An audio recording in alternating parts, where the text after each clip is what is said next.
Good afternoon. I mean, everybody. After lunch sessions, I know how it has go. It has. I mean, especially those who are teachers are into trainings. They know how challenging it is after lunch sessions. But I'll try to make it as interesting as possible, so that after post effects of the lunch will not be there. Okay, welcome. The topic which I will be deliberating on is impact on cyber attacks on finances. So, vis-a-vis risks and challenges, what kind of the risks and challenges we will be having, and then obviously, what kind of the agenda I will be following all throughout my presentations will be that one. Dr. Fahim, is my slides being? I'm able to see the next slide. Can you confirm? Yeah, they are visible. Okay, fine. So, the agenda for this very presentation is that one, I'll be talking about the objectives for this, why we need to have a proper cybersecurity plan in place in terms of, especially for financial firms. Then I'll be introducing you to the enterprise risk managements, global scenarios, trends vis-a-vis what's happening in cyber security as far as finances, insurance companies, and other financial associated companies are associated with. Third, I'll be also discussing the security risk management, what companies have been doing in past, and what kind of the challenges they have been facing. So I'll be, deliberating on some case studies. I'll be sharing those with you. Then also I'll be talking about the impact of the cyber attacks on financial sectors, and then what kind of the coping challenges that different companies have followed and what they should be following. That I'll be discussing at the end of the presentations.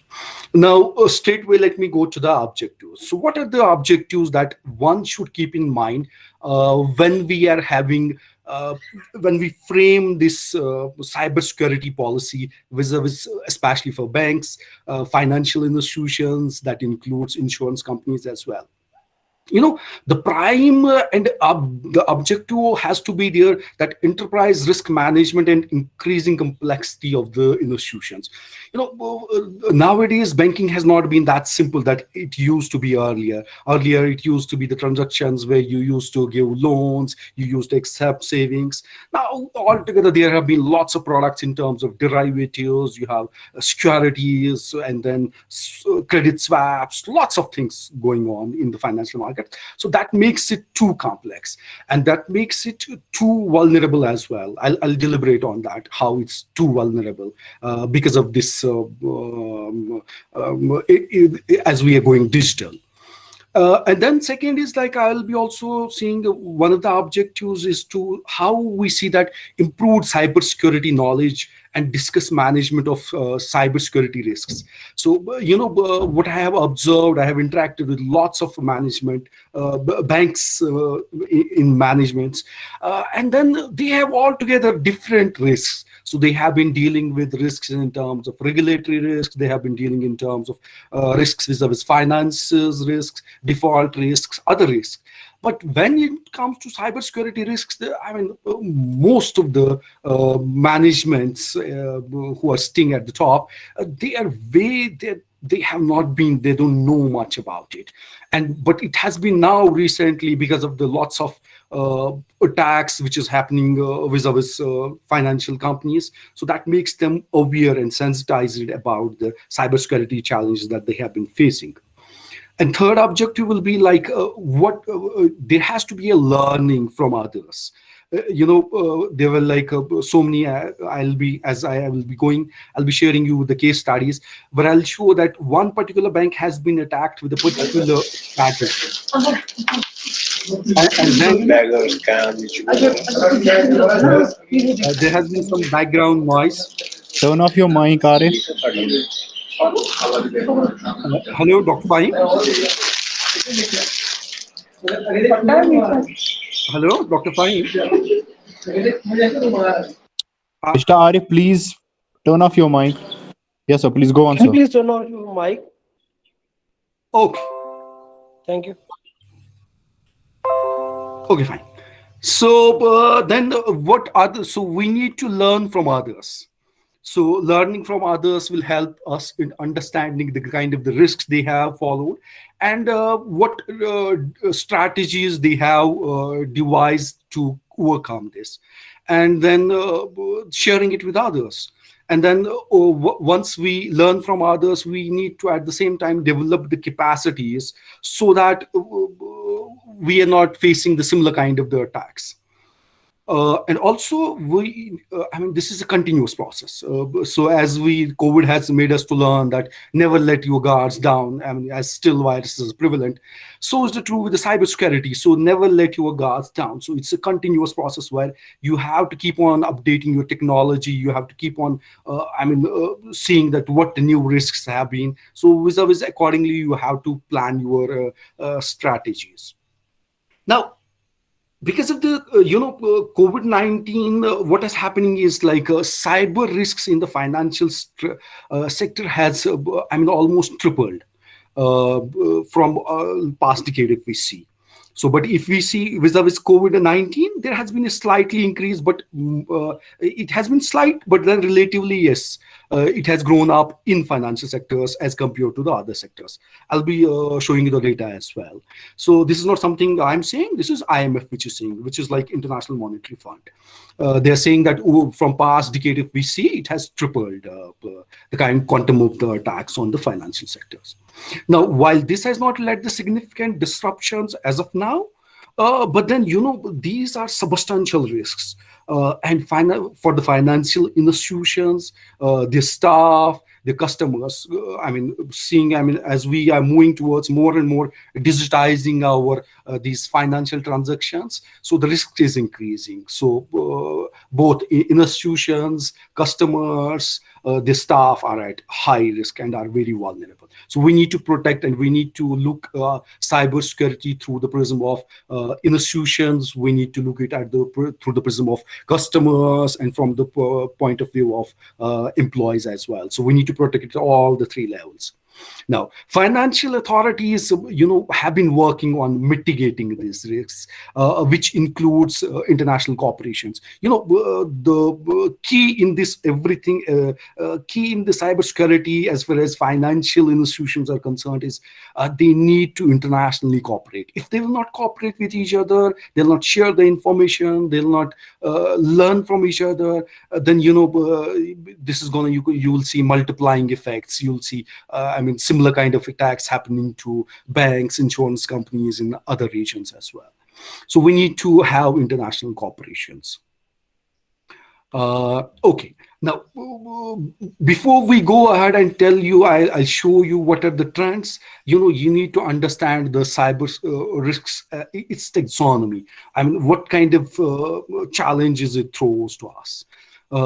As far as economy and financial systems, we are digitizing. So no more we are using, still cash is still being used, but now the trend is that everything has been digitized. So you see customers using credit card for shoppings. They don't go physically for shoppings. E-commerce portals, you see the growth. So again, banks are involved. So net banking has been involved. So you're trading in the securities, again, that has been digitized.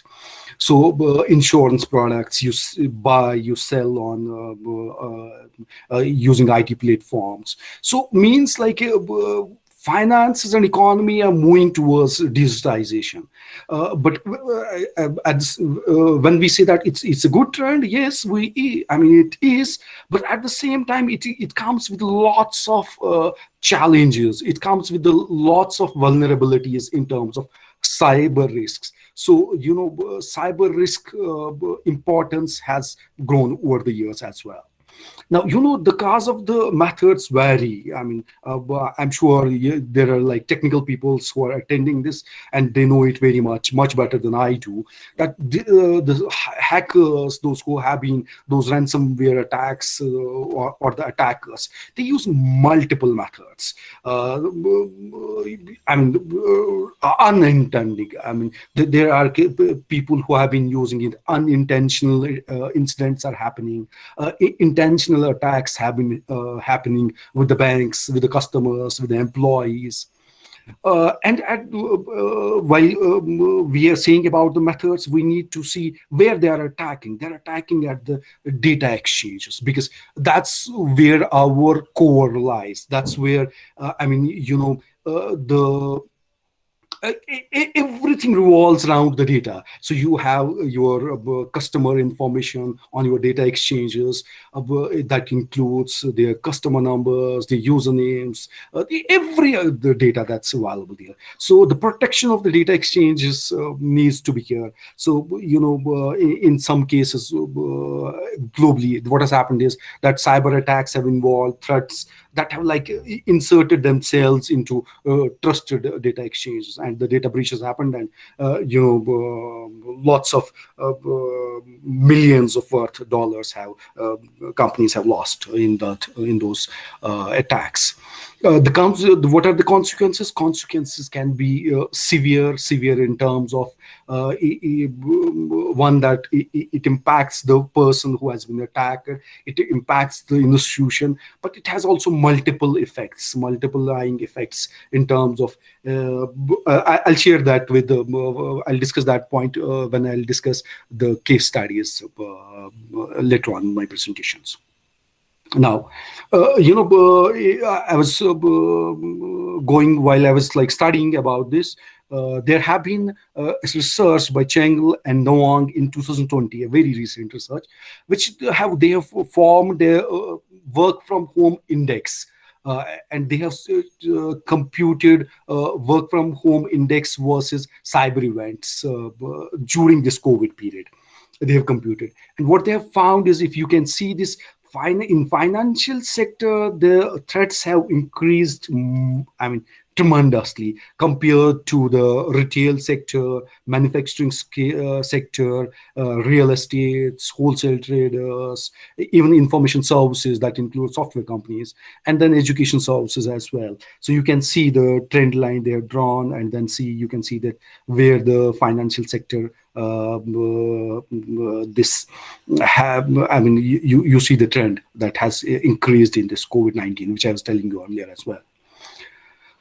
Now, in terms of percentages, if we talk about percentages in during COVID-19, what has happened in cyber events, if we analyze it sector-wise, we will be seeing that 25.3% has, if we see total as 100% as attacks, if they have analyzed, which they have analyzed something around 57 attacks, and out of that 25% have been in finance and insurance sector, followed by service sector, then by public administration, wholesale and retail sector, then in transportation, others, manufacturing, and real estate sector.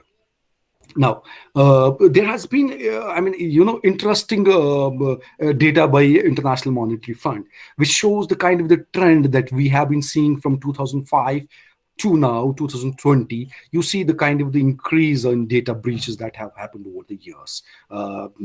So you need to understand, and managements of these banks need to understand how important and critical it is to include cyber risks while they're looking at other risks. They need to include cyber risks as one of the important risks involved as we are going digital.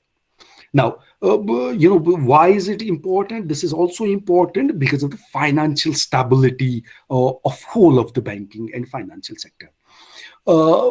Say, for example, we understand it in terms of like, okay, fine, the banks have been, say, for example, ABC bank has been attacked.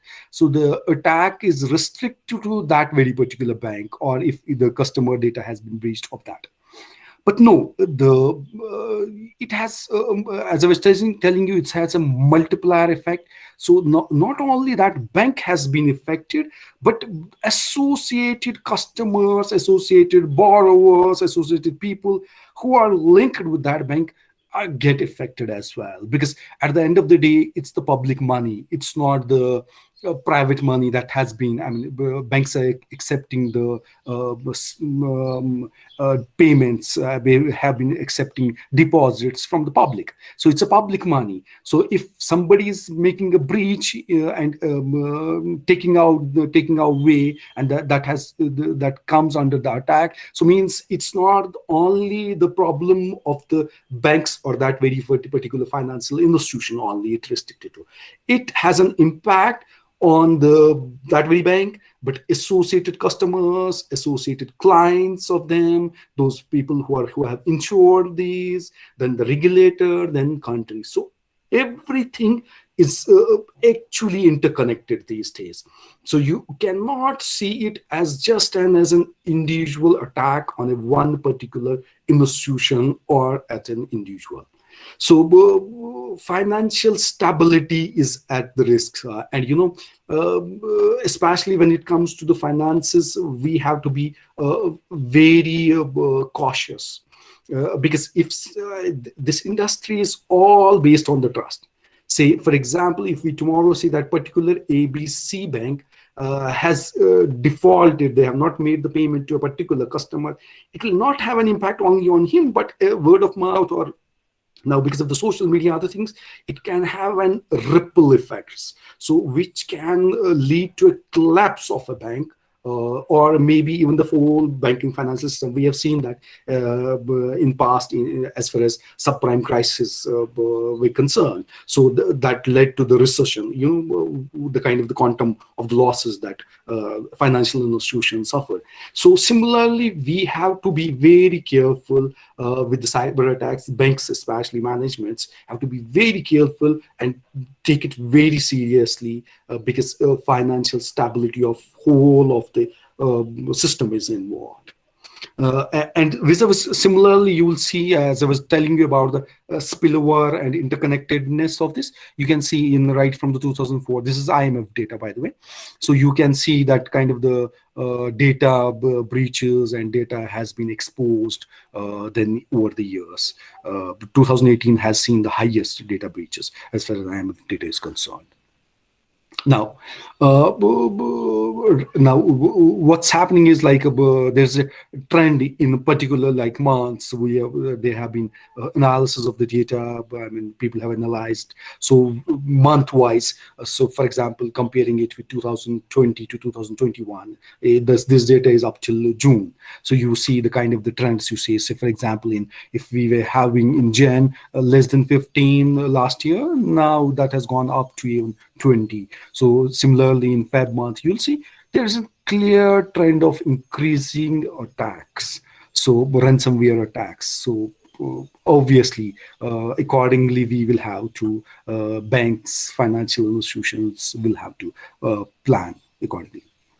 Now, with this background and the kind of the exposure, the kind of the things we have seen, and the kind of the data which I have provided you, given that context and given that in background, the need is to have enterprise risk management and institutional leadership. And that has to be put into the context. As I was sharing you my experiences with the management of the banks, while that used to be the past, but now they cannot have a lackluster attitude towards risk management as far as cybersecurity is concerned. So for them, risk was the possibility of an event that occurs after the achievement. So they want to check that if something untowards happen, does it have an impact on our strategy, or does it have an impact on our business objectives? So yes, cybersecurity, when we are talking about cybersecurity, it does have an impact on the strategy, and you will have to redraw your complete strategies. And then yes, the business objectives, which is in terms of making profits, will get hit because of this cybersecurity risk. Now, how do we risk manage this? You have to have a series of coordinated activities to directly control the challenges, threats, so that organization achieves its goals. Now, how can we do it? We can do it by having an enterprise risk management. So we involve while we are having, we understand the different organizations have different cultural capabilities. So we need to be sensitized about it, because why culture is important. Because earlier, people used to be, it was ingrained in their systems that to use cash. But now that culture is changing. Now the digital culture is coming in terms of, now the habits of the people are moving, cashless economy is going. So the cultural particular region, but still some in certain regions, if you go, still cash is in thing rather than digital. So while you are drawing your enterprise risk management, you need to study the culture of that particular region, and then also check the capabilities, the kind of the capabilities that an organization has developed over the years in terms of cybersecurity risks, and the kind of the practices they have been following.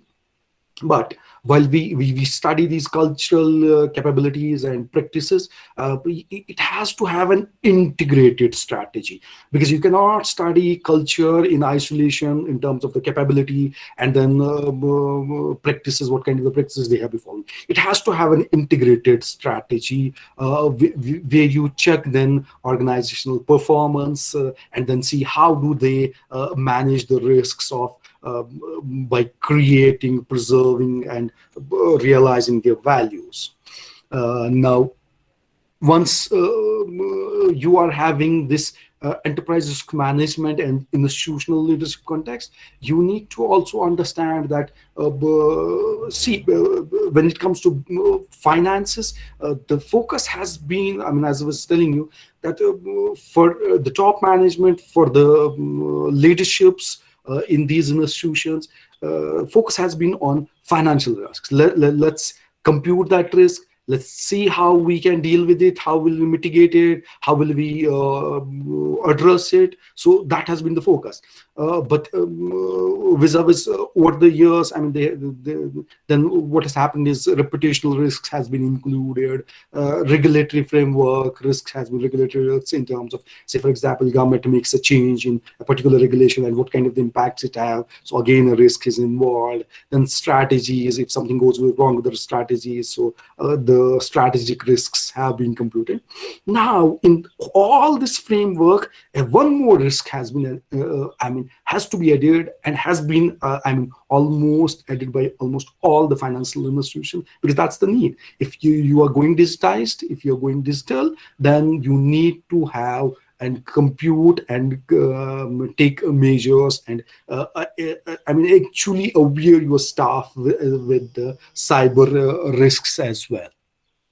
So then once we understand these kind of the risks, now as I was telling you, enterprise resource management, these executives are basically responsible for managing overseas enterprise risk management. So incident reports have to be there. If you are having cloud services, you'll be assessing them and checking that whether they are secure.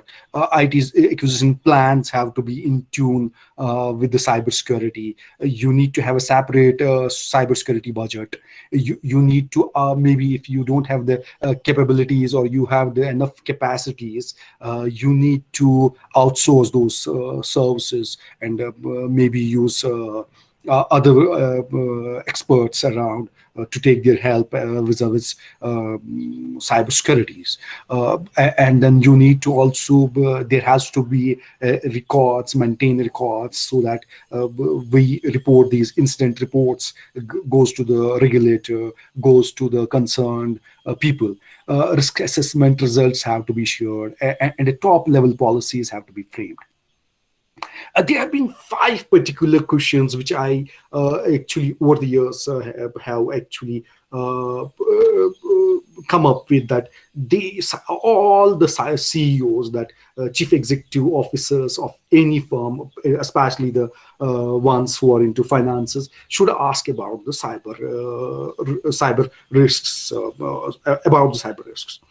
And what are those questions are like, what are the current level and business impact? If we are having if we are going at right now, presently we will be exposed to cyber risks. So what quantum and what current level and business impact it will have on our company, and what is our plan to address and identify such kind of risks?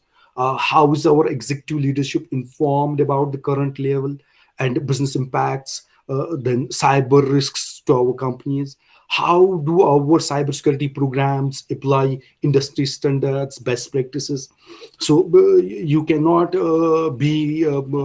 have a attitude of saying that now we have a cybersecurity plan in place and then sleep for another 5-10 years. No, this is like evolving and continuous process. So you need to always look for industry standards. You'll need to always look for the best practices and how many and what type of the cyber risks we have detected in normal week. So what is the threshold notification of executive leaderships, whether we have informed them, how well we have informed them and notified them? How comprehensive is our cyber incident risk plan? How often is the plan tested? So we need to conduct those mock drills so as to check that whether our plan is tested. It holds that litmus test. While we talk about these things, the trend has been now, which is very strange, and many of you will obviously question about it. But the fact that's a fact. There has been a growing dilemma among the corporate world. Even the regulators and governments are talking about whether to pay ransomware to hackers or not. I mean that's you should understand the kind of the cybersecurity threats are there, that now there is a dilemma whether we should pay them ransomware to the hackers. I mean, you need to understand what kind of the attacks we are talking about, especially the ransomware hackers attacks that are going on globally. Now, I'll share certain things with you. I mean, you'll be, I'm sure many of you will be aware about it. Let me share that. Can anyone among you tell me, like, which was the latest 2021 ransomware attack, and it's considered to be the largest ransomware attack in 2021, as far as the quantum of the money they have asked for? And because of that, there has been a debate among the cybersecurity experts, corporate leaders, even the governments I was talking about, that business should not be barred, and is it like better to pay off cyber crimes? Any among you, I mean, can tell me like which one I'm talking about, which ransomware attack I'm here referring to? Anybody? Am I audible? Yes, sir. Yes, sir. Okay. Yes, sir.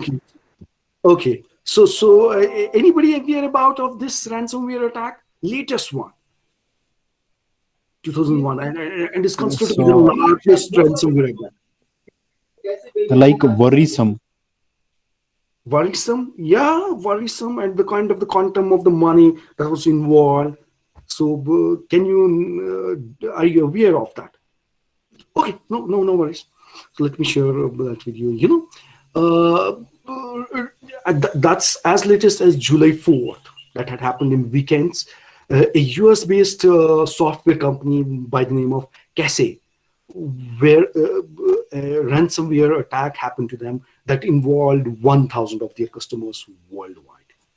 And it followed a spate of similar intrusion attributed to those criminal gangs believed to be operating from Russia, which is Revel. Allegedly, that has been blamed for that. So, the gang has been blamed for the attack recently for meat processing unit again in US, that is JBS US, and has taken a credit latest hit in terms of claiming to have infected more than their 1 million systems that has with the JBS.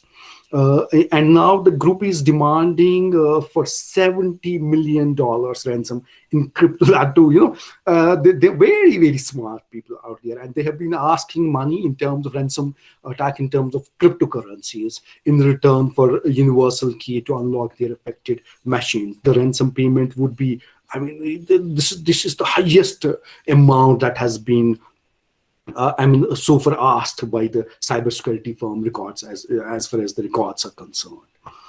So you understand the kind of the monies we are talking about, the kind of the financial threats we are here vulnerable to, and what kind of the losses companies can suffer, and how it can actually collapse the whole organization down when you hear about the kind of the $70 million for just one attack, where your 1,000 of systems have been attacked. So yeah, and the similar attacks, like I want to share with you, like I was mentioning about the JBS, which is a report, and why debate? Because companies are paying. Like JBS US, they have reportedly paid 11 million to hackers responsible for the May this year, May 30th malware attack, and had temporarily halted their all operation throughout the North America and Australia.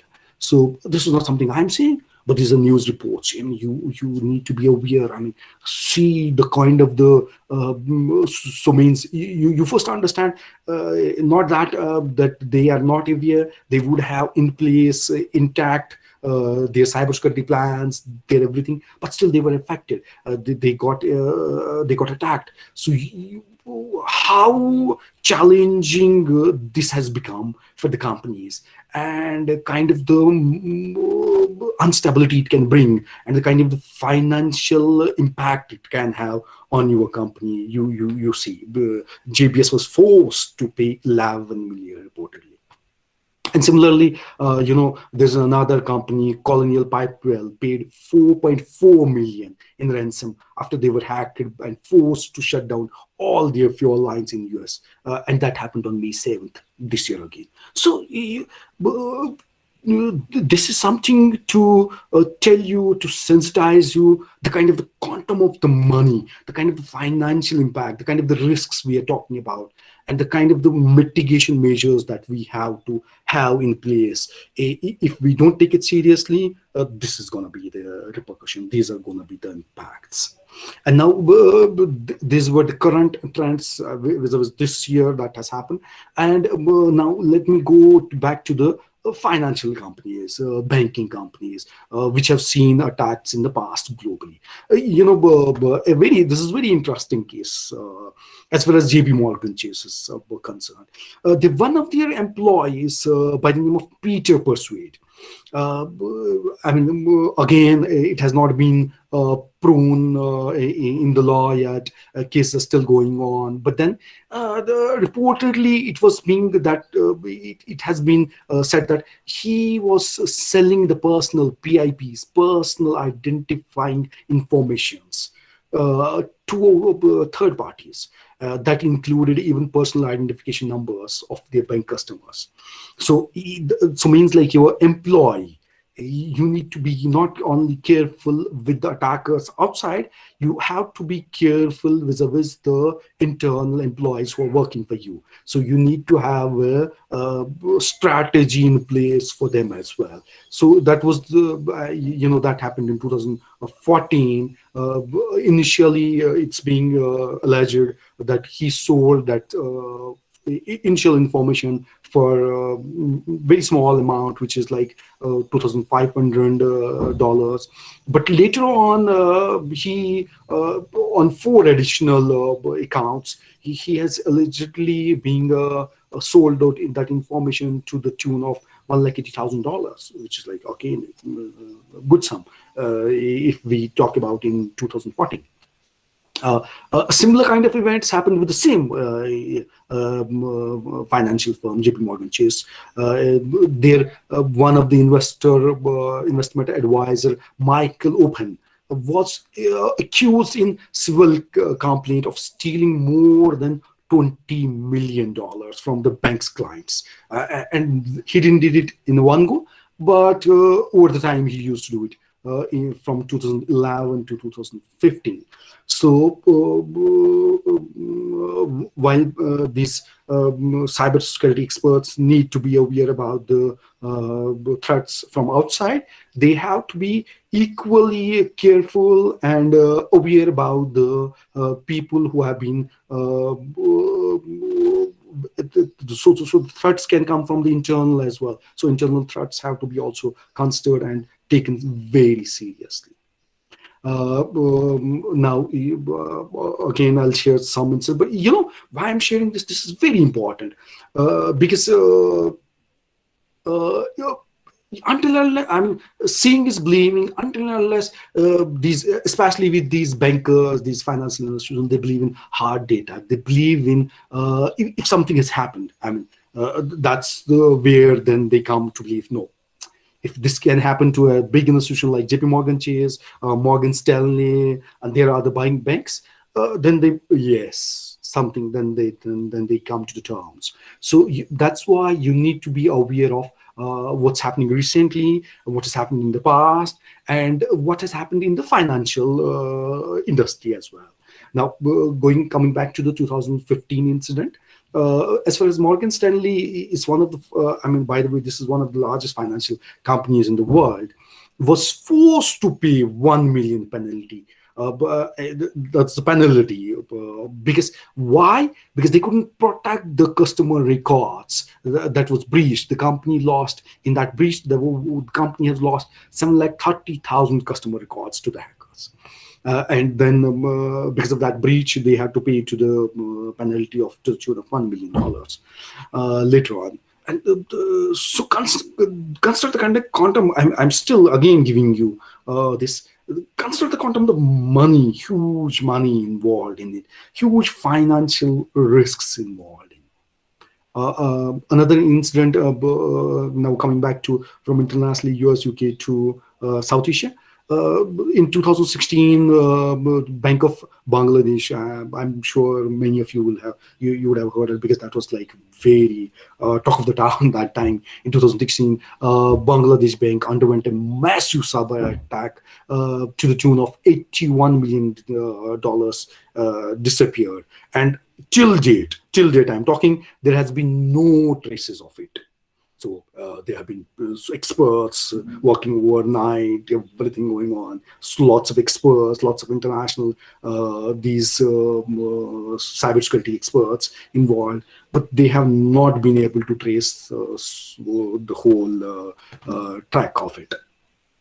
The attack was considered to be originally basically targeting, 951 million.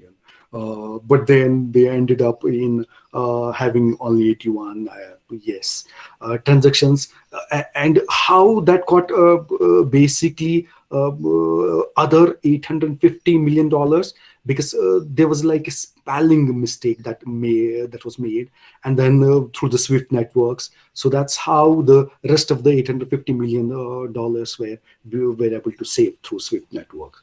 30 transactions accounting to $850 million were blocked by the Federal Reserve Bank of New York Bank because of the suspicions, because of the spelling mistake, which I was told you.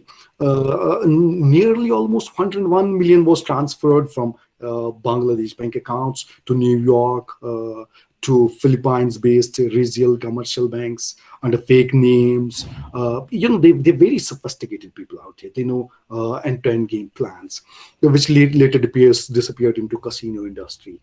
And only 20 million out of that 101 million, which is the quantum of the money which I talked to you, 81 million, was finally lost. And the money which was recovered was from Perilla Shekha Foundation bank account. Which they have been traced. Now that was about the banks. Now that was about the financial institutions in US, UK, and to South Asia. There have been, how smart these hackers, cyber attacks have becoming, and how sophisticated they are becoming. Are becoming. In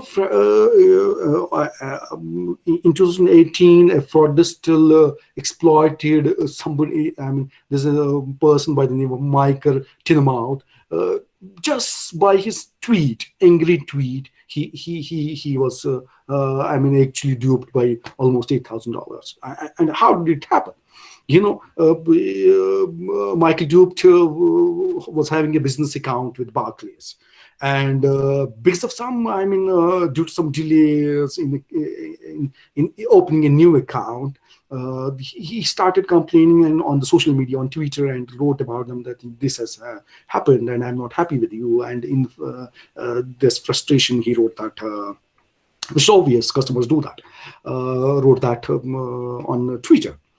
The hackers used that very particular angry tweet, started interacting with Mike Tenmort, asked him about, okay, we will be addressing your problem, we will be opening your account, and then they started asking his details about, and then they basically tried to impersonation of that Barclays bank, and that's how they made him that, okay, fine, we have now opened a new account for you, this is this account number, you can transfer the amount of money to those when he moved to the new account.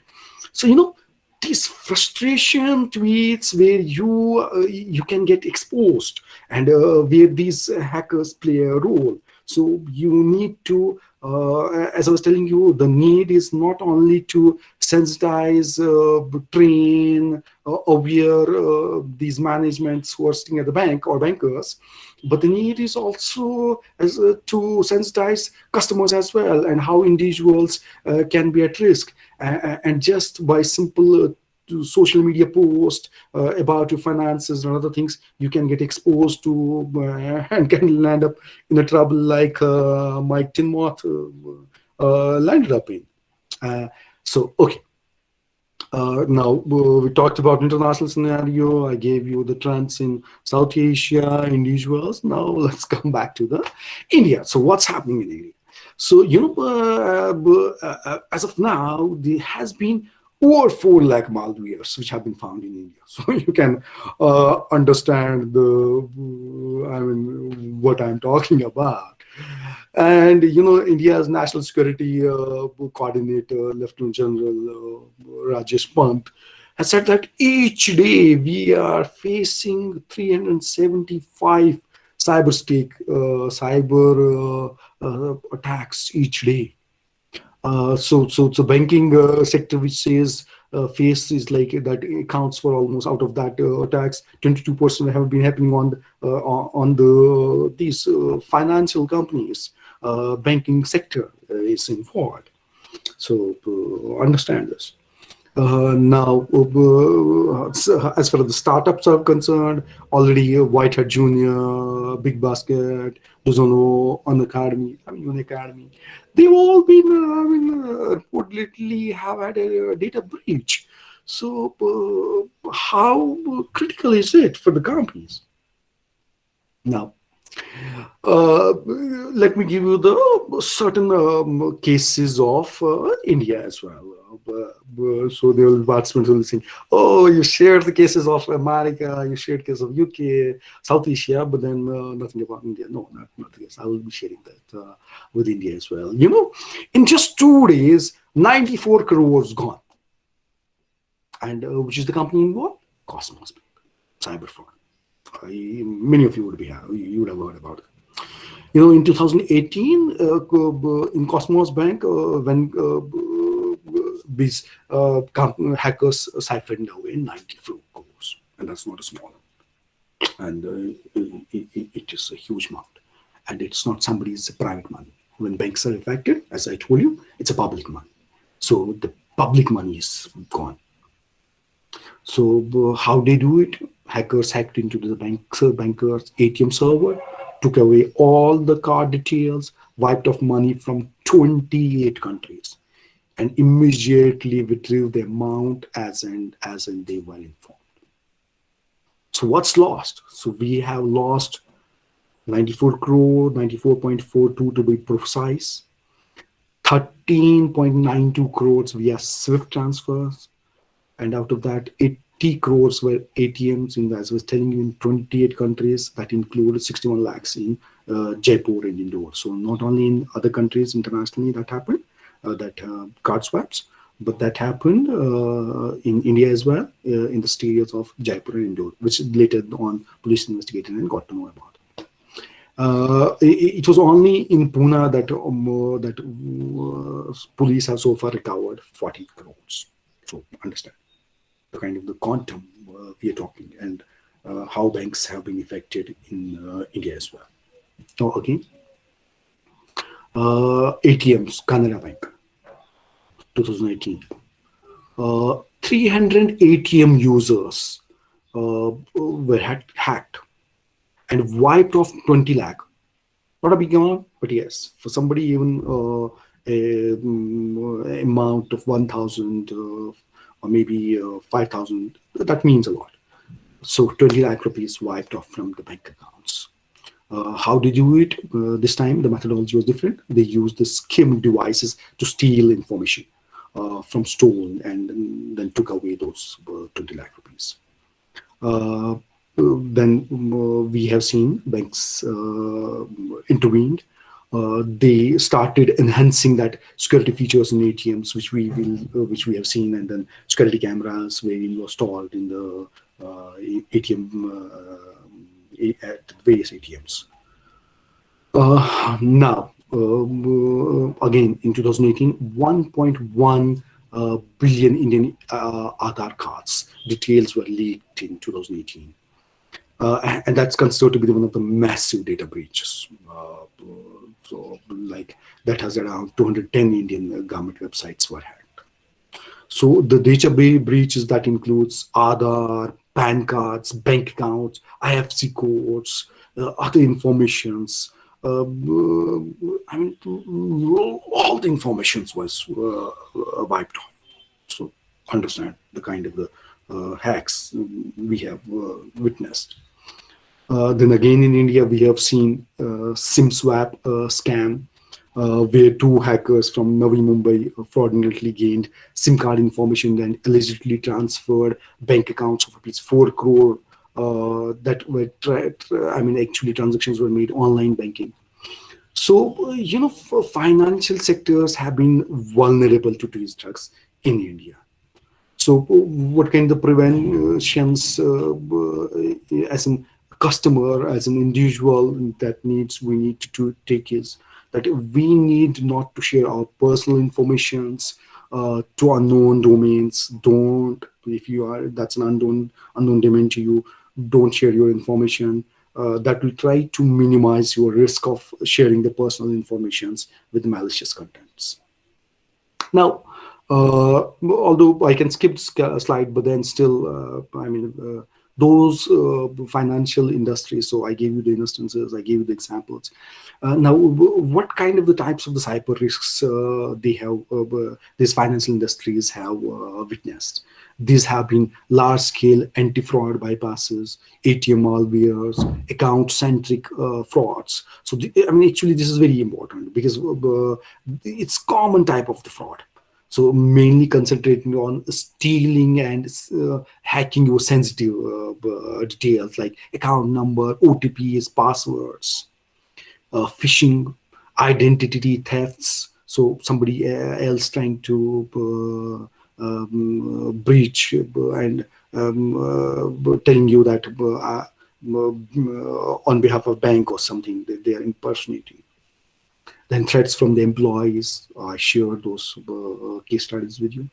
And then we have ransomware attacks, where millions have been people. Industry, financial institutions have lost millions and millions of dollars. While we are talking about the sophistications, while we are talking about the threats that world is facing, financial industry is facing, at the same time, I mean, not that banking system, these corporates and those who try to prevent this security have been sleeping all through. They have over the years come up with devices, they have come up with strategies, softwares, latest techniques, let's see. So the kind of the common framework that IMF has research has suggested has like talked about mainly about six things to take care about. So that tries to minimize the cyber risks, which is that one that the banks, the financial institutions need to increase their capacity of development vis-a-vis cybersecurity. You need to have strong deterrences for like internal breaches, for things that needs not to be done, and that will make your company more vulnerable. And then you need to be willing to share that. And if you have faced a breach, you need to share that information with the regulator, with the other companies, so that others will not face the similar kind of the problems or similar kind of the issues. Also, while covering, I mean, you need to converge with the regulations. There has to have a international set of the codes, international set of the regulations that will converge to form a uniform regulations for internationally as such. And then we need to also, I'm also suggest that we need to also have cyber mapping of, and then we need to also risk quantification. So we need to also try to see the kind of the quantum of the loss we can suffer because of the cyber attacks. So quantifying of risk is very important. And also, while we are developing our capacities, so we need to develop a capacity internally to respond. So not only we need to depend on the third parties, we need to also develop the capacities internally to respond to the cybersecurity threats.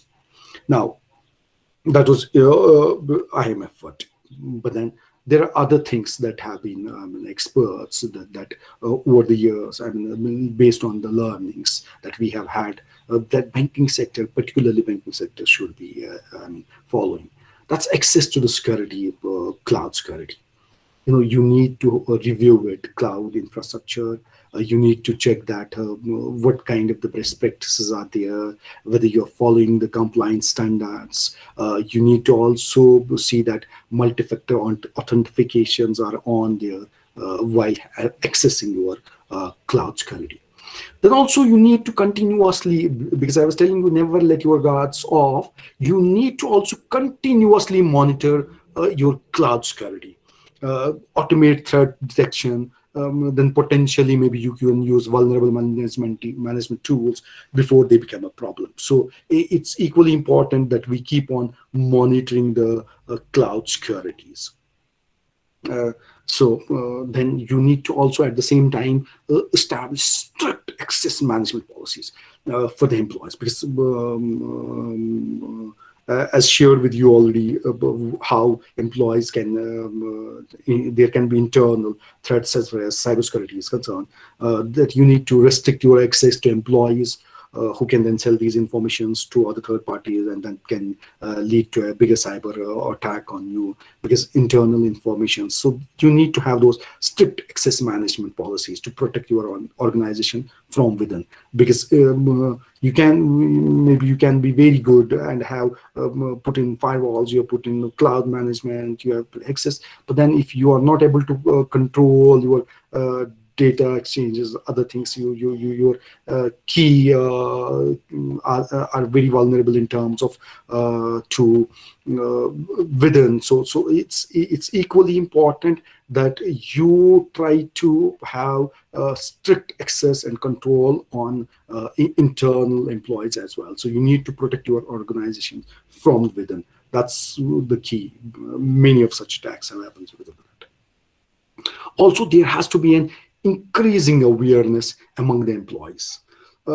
Sometimes our employees or an employee of a banker unintentionally or just because of a few bucks, they can get corrupted, or they are not aware of what kind of information they are sharing with the third party or with the other person. So your employees' awareness about the cybersecurity threats have to be tremendous. Comprehensive training modules need to be prepared for your staff to handle with the cybersecurity attacks. That's very, very important. Then that's pre. And now, if we talk about a post, you need to have a data recovery plan. So, for example, if you have lost the data, so where else you have put in your data? So, having an alternative plan to protect the data, that will also try to minimize your downtime. Even if your one particular data exchange has been hacked or has been affected, so you can recover it and or have a data disaster plan, and then you can aim for any disruptions. Try to make it like downside time. Downtime has to be minimum. So as to avoid losses. So backups have to be always regular. Also, there has to be encrypted data. So cryptography is one of the methods to encrypt your data. Ensure that most of your sensitive digital assets are always protected. Because if you don't go for the encrypted, so again you're at vulnerable. You're exposed. That makes you're actually playing up in the hands of the hackers, and you're making their job easy. So don't make your job is not to make their job easy, but your job is to make their job most difficult for them, so that they don't even think of such kind of the attacks.